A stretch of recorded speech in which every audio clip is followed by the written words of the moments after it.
एक बड़ा भाग प्लेन का आपको यहाँ मैं दिखाता हूँ।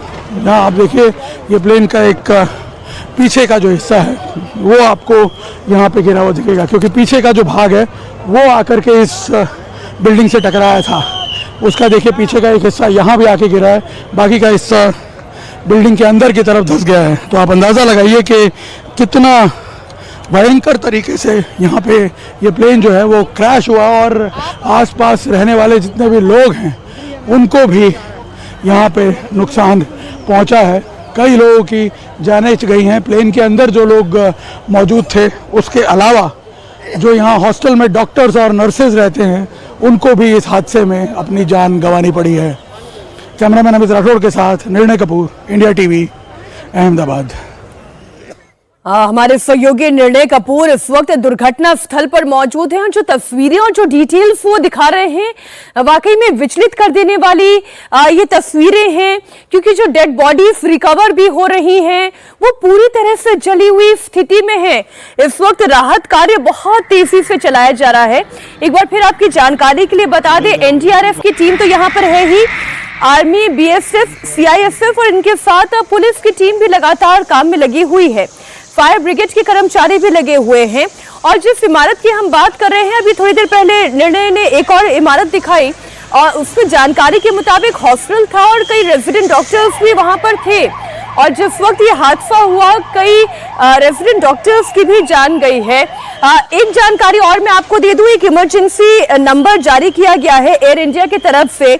वो तमाम लोग जिनके अपने इस विमान में सवार थी उनके बारे में जानकारी हासिल करने के लिए एक डेडिकेटेड पैसेंजर हॉटलाइन नंबर जारी किया गया है 1800569144।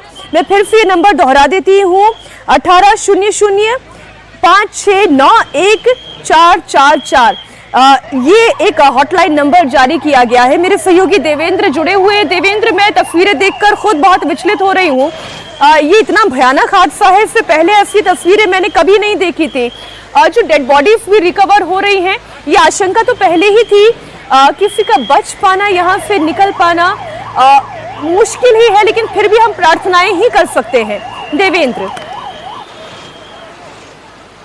नहीं, निश्चित तौर पर मीनाक्षी, वो जंक्शन की जरूरत नहीं है कि बच पाना।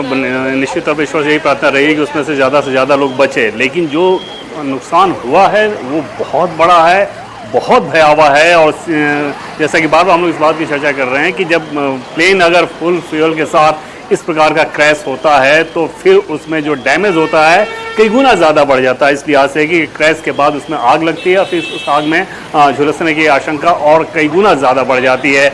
दूसरी तरफ कोलैटरल डैमेज भी हुआ क्योंकि रिहायशी इलाके की बिल्डिंग से ये प्लेन टकराया है। तो ओवरऑल निश्चित तौर पर एक बहुत बड़ा हादसा है और उस बड़े हादसे के लिहाज से ही अब जो हमारा रिस्पॉन्स होना चाहिए, पहला रिस्पॉन्स तो कई होने चाहिए, पहला जो रिस्पॉन्स होना चाहिए वो सभी एजेंसीज कर रही है ये कि लोगों को राहत कार्य एकदम युद्ध स्तर पे काम करके, कोऑर्डिनेटिव वे में काम करके लोगों को राहत कार्य दिया जा रहा है। जो घायल हैं उनका इलाज कराया जा रहा है। दूसरा रिस्पॉन्स आगे आएगा जब ये समझ में आएगा कि आखिर इतना बड़ा हादसा हुआ कैसे, जब इसकी जाँच होगी और उसके बाद निश्चित तौर पर वो एक बड़ा लेसन होगा और उसमें ये देखना होगा कि आखिर किस वजह से इतना बड़ा हादसा हुआ। लेकिन फिलहाल प्रायोरिटी जैसे ये है कि वो ये है कि लोगों को राहत दिया जाए और उसके लिए आपने पहले ही बताया कि किस प्रकार से प्राइम मिनिस्टर मोदी हों, गृह मंत्री अमित शाह हों, गुजरात के मुख्यमंत्री हों, गुजरात के गृह मंत्री हों, या फिर पुलिस और सिविल एडमिनिस्ट्रेशन के लोग हों, या फिर बीएसएफ, सीआईएसएफ फौज के लोग हों, ये सब मिलकर एक कोऑर्डिनेटेड वे में वहाँ पे लोगों को राहत कार्य देने की कोशिश कर रहे हैं। लेकिन जैसे कि बार बार हम लोग बात कर रहे हैं कि हादसा इतना बड़ा है